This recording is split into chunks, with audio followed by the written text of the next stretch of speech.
పంకజం పంకజం పంకజం.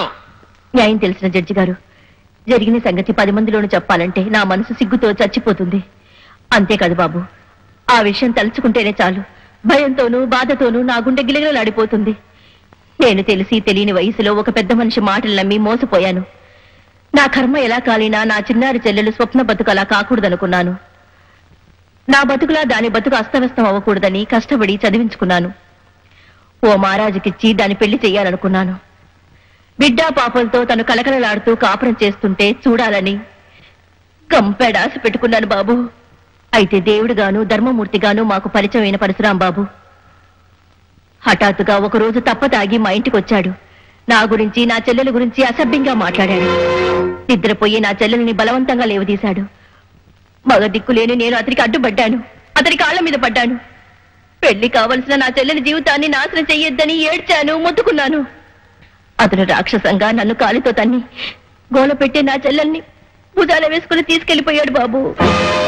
ఆపై జరిగిన దారుణాన్ని ఒక ఆడదానిగా ఎలా చెప్పగలను బాబు, ఎలా చెప్పగలను?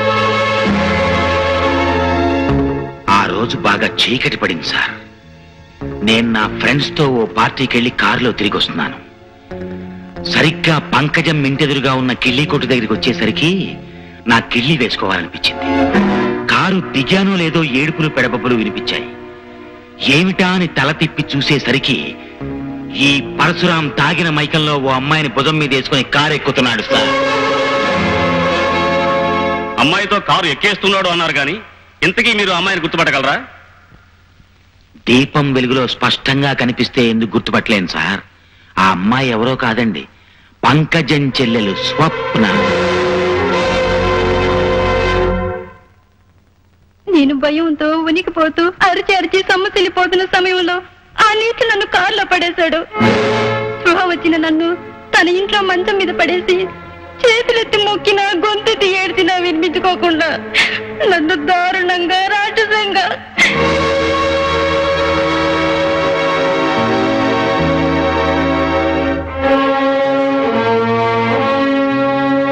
యువర్ ఆనర్, ఈ విషయమే మిగిలిన సాక్షులు కూడా హాజరుపరచవలసిందిగా కోర్టు వారిని కోరుతున్నాను. Yes, proceed.